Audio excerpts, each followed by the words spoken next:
Start of the wearer's turn. They gain 20% dodge. So you can dodge. What about you? Yeah, we need all these boots. Whenever the wearer moves through a cell occupied by an enemy, the wearer gains 15% dodge against that enemy's attack until the...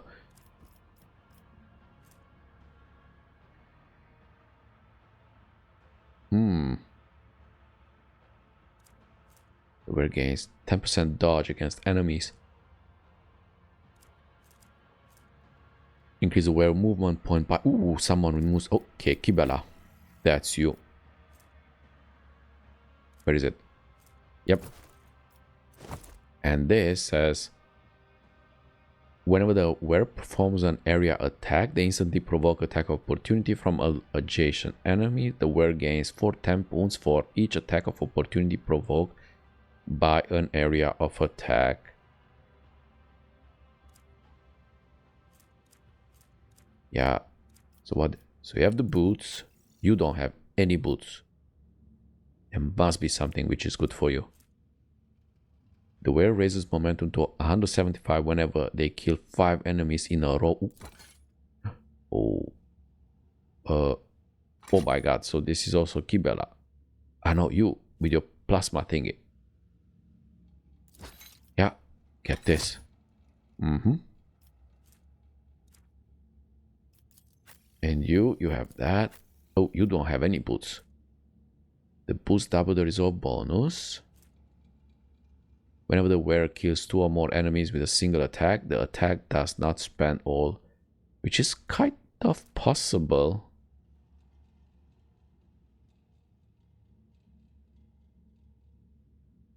Ooh. So look at this. The wearer gains 12% parry when using swords.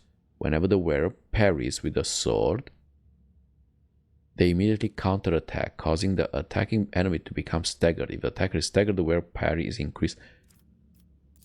So this is actually good for you. Where is what?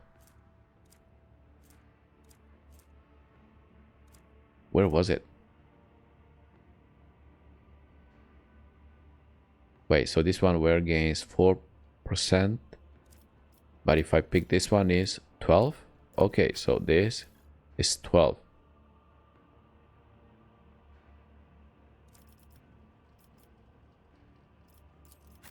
So this gains 4% parry. But this is good.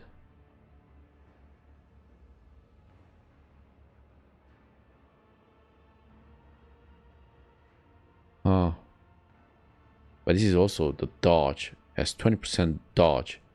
But dodge doesn't necessarily have to be... You can dodge bullets. Yeah, so you do this. You do the parry. So if you parry, you can hit back. So who should get the dodge? Who should get the dodge?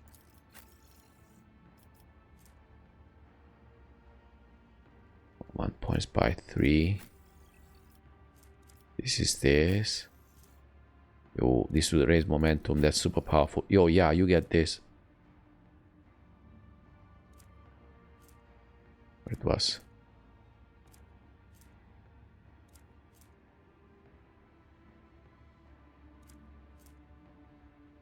Yeah.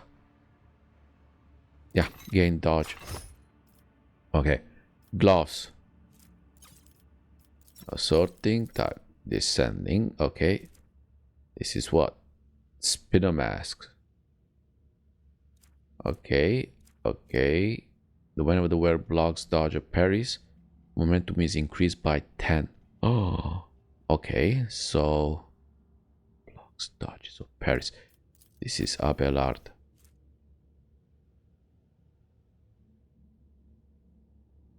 Ooh, so the wearer of this helmet gains 8% armor. Jeez. Ooh.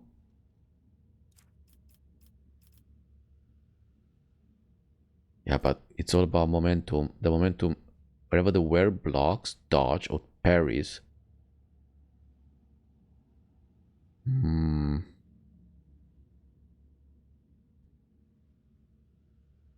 Ooh, so gains 8%.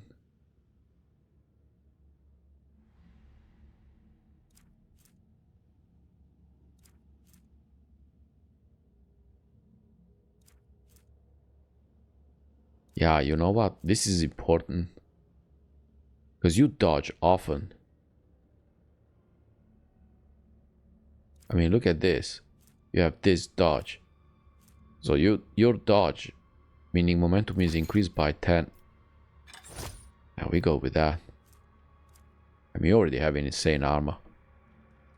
Because the momentum is extremely important.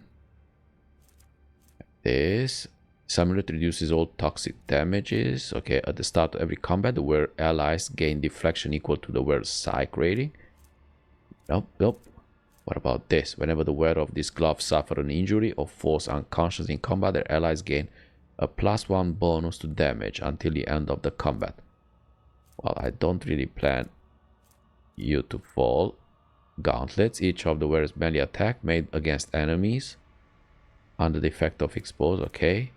These gloves reduce the recoil of all automatic weapons by 50%. That was good for Iliad. Oh. But anyone has rate of fire. We need the one with multiple. Yeah, rate of fire 1. Rate of fire 1. Yeah, this is useless. Capes. When the wearer hits an ally with an area attack, the wearer gains ally zealot effect until the end of the combat. I don't want to hit an ally. Grants the wearer 5 bonus to persuasion. All bonuses from the wearer combat tactics are increased by 5% for 1 round if the wearer uses stratagem different from the one used before. Each heroic act used in the battle increases the wearer dodge by 20% until the end of the combat. Okay, this is you. Either you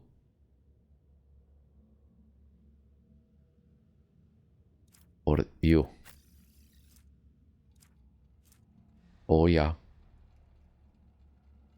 Heroic act, yeah. Okay, this. And this.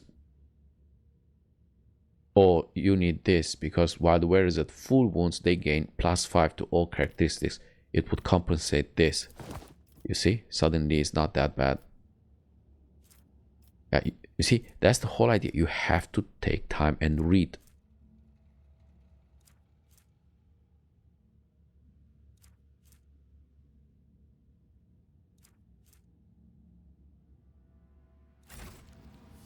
Okay. So, Chimera, we have goods.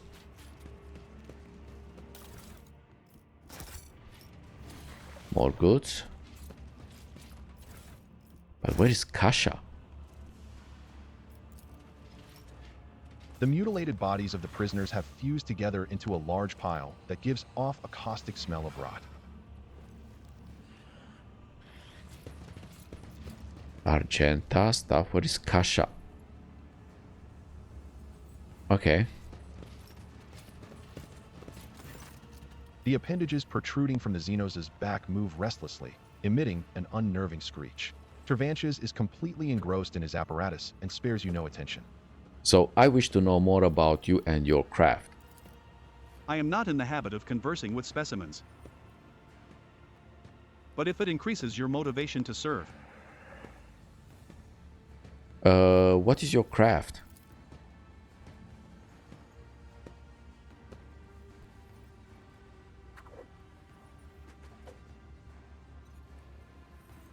An absurd question befitting your small-minded kind. The homunculi are artists of anguish and the masters of flesh. The delvers into unexplored sources of pain. The greatest among their people. My head holds a brilliant intellect, my hands command power over life and death, my body is the pinnacle of surgical discipline. Our minds hold the knowledge of hundreds of generations. Are you aware of the beautiful variety of essences that can be extracted from the psychic energy of a dying sentient creature? Of the ways shades of torment and methods of termination alter an essence's properties? This is the great alchemy of death and transformation. So, am I to understand the most fearsome Drukhari's warriors are created by artisans such as you?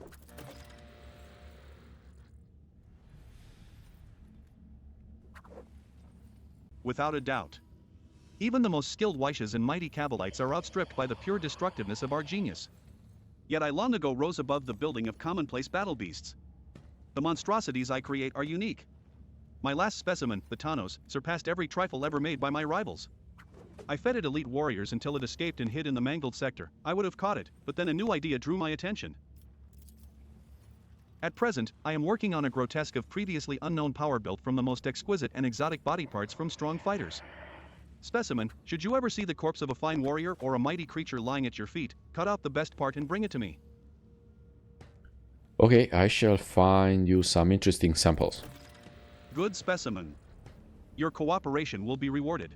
Okay. Smile obsessively. Until this day, I could only dream of meeting such a wise and enlightening being.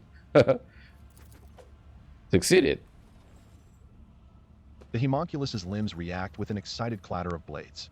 I have few equals in Commorragh. My knowledge is vast, and it goes beyond the mysteries of flesh and essences. I have observed many disjunctions where the destructive energies of the unreal erupted here in the webway. I have studied that devastating force and learned to harness it. I have created stiflers to keep the space around this spire intact. I have touched knowledge so ancient. Tervantias abruptly ends his speech, casts a suspicious look at you, and then snaps. It is not necessary for you to know this, specimen. Why did I survive the interrogation to which Marazai brought me?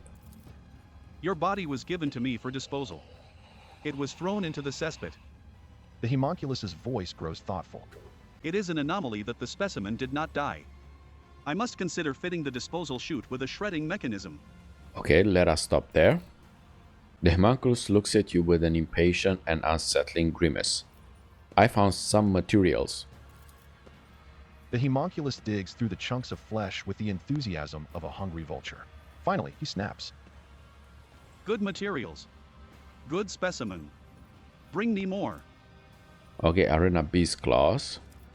Okay, I must take my leave. With a weary sigh, the homunculus turns away from you, his knife-like fingers making an unnerving scraping sound. Okay, so now probably we need to go and talk with... Yep. We talk with Abyss. The tall Drukhari, whose body is riddled with painful-looking puncture wounds and dotted with metal rings and clamps, lets out a chuckle as you approach and begins speaking in his own language. Your elucidator hisses to life, translating the words. Look, Carrion, is this the Monkey that cost you your place at the Archon side? Marazai's eyes flare with turquoise fire at the sight of you, an immediate, uncontrollable urge to kill. The Drukhari seizes the blades hanging from his belt and freezes at the shout of the metal-studded Xenos. Careful with the meat for the arena, Marazai. If Sinisthoria is short on toys for her fighters, you will be punished again. She seems to enjoy pitting you against Kimmery. Maybe this time she won't deem it necessary to give you back your skin after you slay them all. The motionless Marazai turns his head toward his kin, and you notice a thin red stripe on his neck below his ear, like a fresh stitch.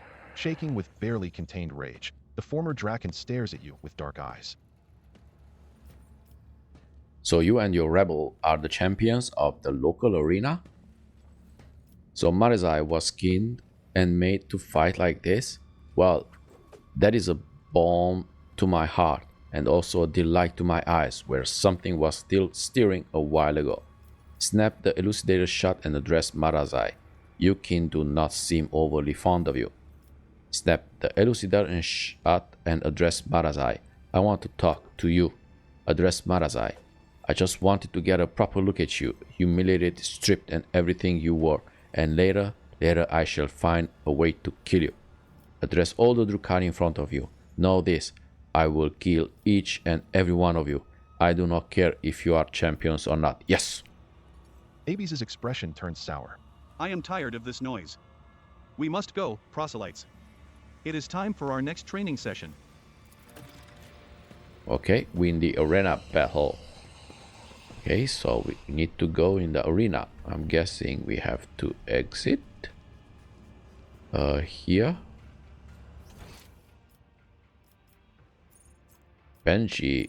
Ulfar. Wait. Ulfar. Ah. Ooh. This is the big guy, which I said I want him on my team. Can I talk to him? Yep.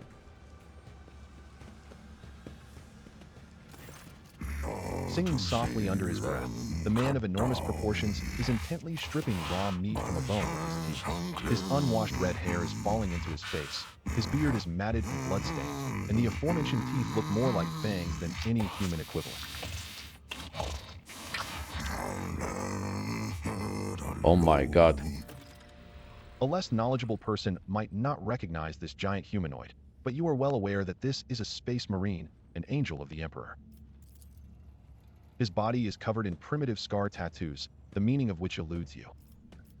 Kneel before him. Hail, angel of the Emperor. A red brow quirks upward slightly, in approval, it seems. Without breaking off from his meal, he nods at you. For an ordinary human, such a show of regard is a high honor.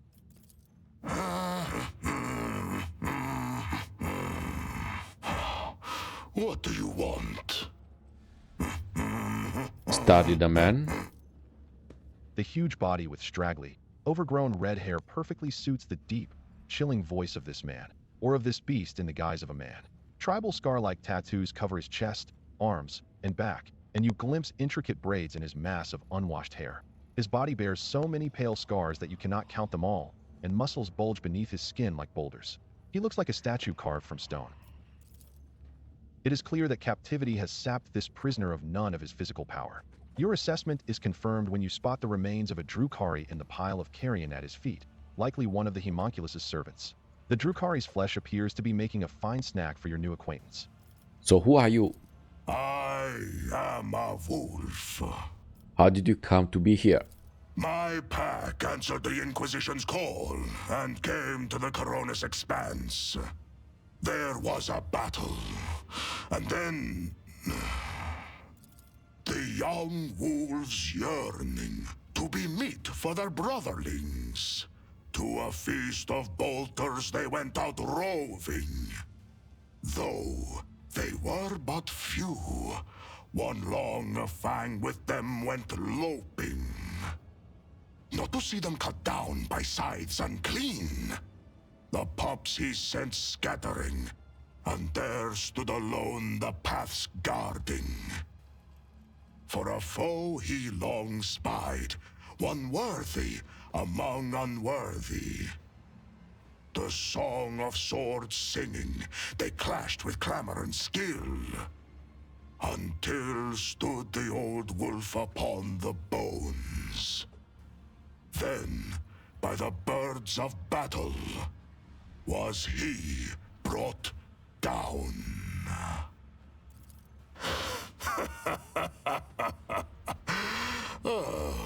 Was that clear enough?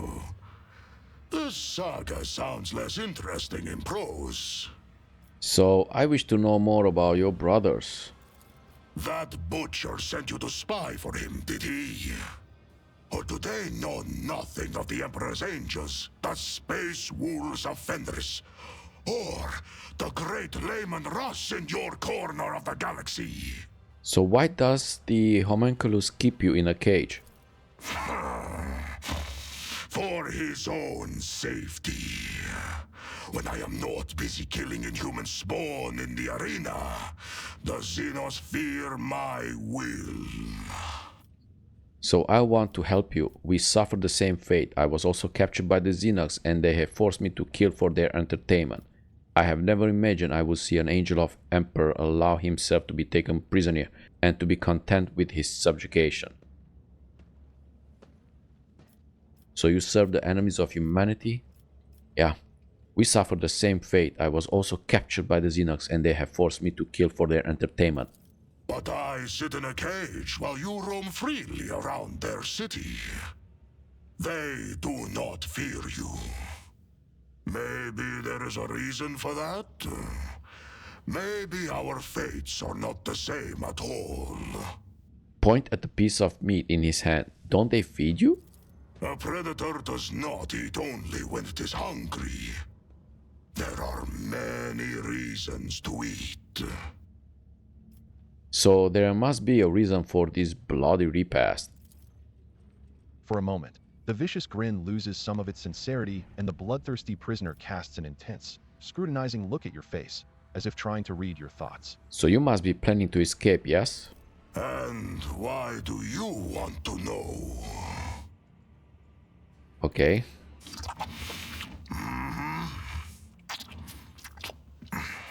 So a warrior such as you could prove useful to me. To get what you want, you will have to convince two very headstrong individuals. Me and my captor. That claw-handed Xenos. So listen closely to the song the prisoner is singing to himself. You do not know the language. The sounds seem crude and mangled, but not entirely lacking the harsh dignity of a form of Gothic, while also sounding similar to the rumble of a landslide, sharp and choppy guttural phrases tumbling forth in a harsh rhythm. Okay, try to join in the singing. Succeeded. You close your eyes and enter the flow of the song, like slipping into a fast-flowing mountain river. Words rise up naturally in your mind. They are not the same ones sung by the prisoner, but you sense their aptness. Verse flows from your lips, full of surprising poetic metaphors and bloody details of a nameless hero fighting monsters under the light of unfamiliar stars. You are one who has supped the mjord of the Skjalds, I see. In the long haul, some of my brothers would be eager to tell you of their exploits, so that you would sing a saga of their deeds. Okay, step away from the cage.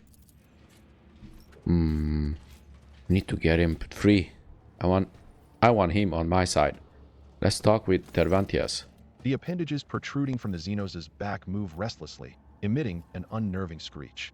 Tervantias is completely engrossed in his apparatus and spares you no attention. Yeah, Buster, allow me to take the space marine you keep in the cage. No. The homunculus snaps curtly, and he returns to his work.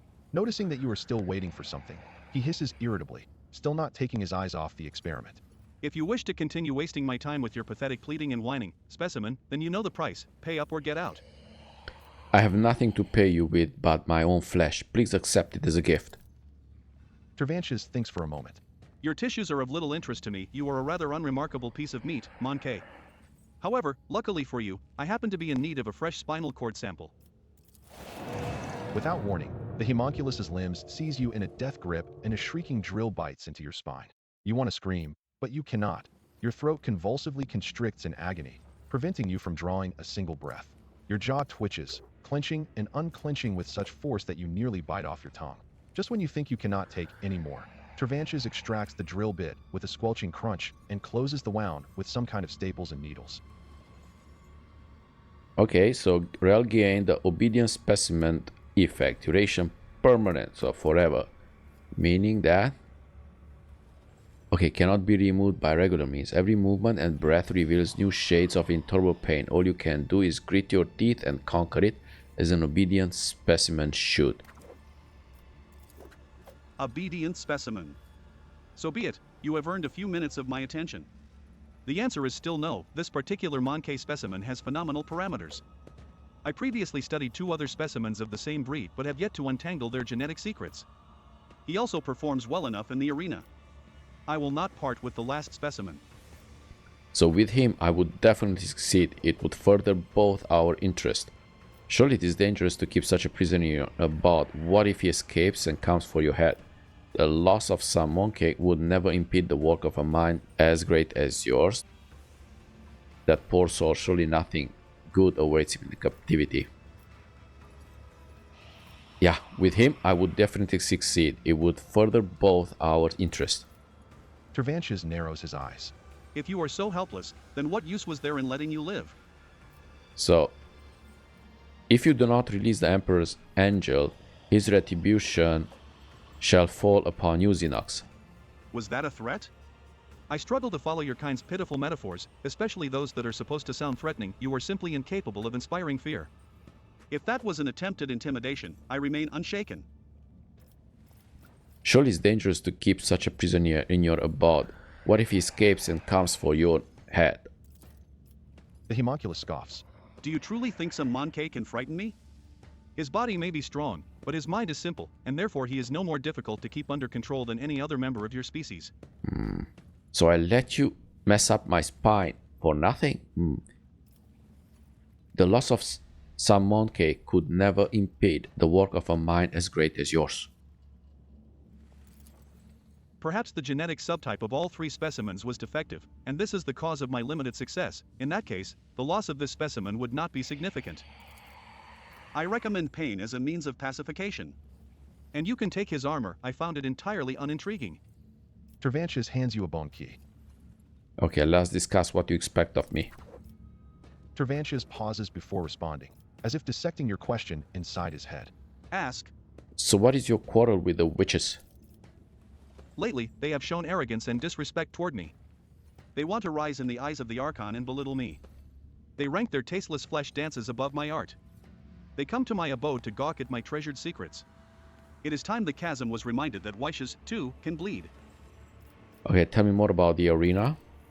Wishes ruled the arenas. This is the way of the spires. They are lethal, brides of our dead gods. When they enter the arena, the crowd rides with ecstasy, but this is a rare sight. Typically, their fosterlings, the blood-stained proselytes, oversee the butchery. These are the best killers and athletes who serve the cult, such arrogant upstarts. They have been undefeated for far too long. When Sinistoria reigned over the cult of the Fatal Thirst, the proselytes behaved with more respect, but the senior succubus has since withdrawn into the shadows. Now Kikaros reigns in the arena, and Tazara leads the raids. An insolent hag and a presumptuous nonentity, a perfect match. As soon as Tazara drew her final breath, Kikaros's ambitions doubled. She became utterly insufferable. So the last time I was in the arena, I saw Marazai. What was he doing there? That brazen, ambitious, and woefully imprudent whelp. He was cast down from the dragons of the cable but earned the good graces of the Wishes of the Fatal Thirst in his very first fight in the arena. He was invited to join their finest, the blood-stained proselytes. Some say he was involved in the death of their succubus, Tazara. If so, then Marazai may be disappointed by his reception in the ranks of the cult. So what is your connection to the arena of the Fatal Thirst? My servant harvests meat in the chasm and delivers it to their bloody performances. I improve it with augments and stimulants to make it interesting enough so the Wishes will enjoy killing it. Sometimes, I indulge them with little treats, biomachines or beasts molded by my surgical genius. Ha, so you are merely the witch's errand boy. Don't tell him that. So you must be the most powerful Drukhari in the chasm. The homunculus smirks. Not just the chasm. The entire cable of the Wreathing Tempest depends on my augments and essences, which is how I secured the chasm as my domain. Here, I never lack for subjects or spare parts. Okay. You can hear impatience creaking in Tervantius' voice as he says, Have you enough information now, specimen? Okay, I must take a leave. With a weary sigh, the homunculus turns away from you, his knife-like fingers making an unnerving scraping sound. Okay, so I have a key. The red-haired giant does not stop singing under his breath and does not seem to notice you, intent as he is on his bloody repast. So I need your help. The prisoner looks at you expectantly without stopping his chewing, but his expression shifts subtly, as if his affected crudeness of mind and manner has been replaced by focus and cunning. So I'm planning an escape. Are you with me? Why would I be? You are a stranger. How can I trust you? You could be an enemy. Worse, you could be an idiot. Okay, we are both servants of the Emperor. We ought to help each other in this perilous place. Do you serve the Emperor? Or are you a puppet with the hand of that Xenos butcher up your arse? How am I to know whose words you speak? Yours or his? How am I to know what plot you're trying to draw me into? So don't you want to slay Xenox with me? Why didn't you say that at the start? What did you expect? Did you think you would waft the scent of slaughter under the bloodthirsty killer's nose, and it would rush off to do your bidding? So Tervantias gave you to me. Join my party. Gave? Well, if he gave me to you, step into this cage and take me. You think a filthy blasphemous Xenos could do whatever he pleases with me? Oh my goodness. Are you a coward then? Afraid to come out of the cage? When I rip your insolent tongue out of your throat, do not ask why. This is why. Okay. Yeah, break it. Come here, you wretch! You have hidden on the other side of those bars long enough! Come in here and repeat your filthy words so I can kick them back into your bloody, stinking muscle! Oh my, Ulfar.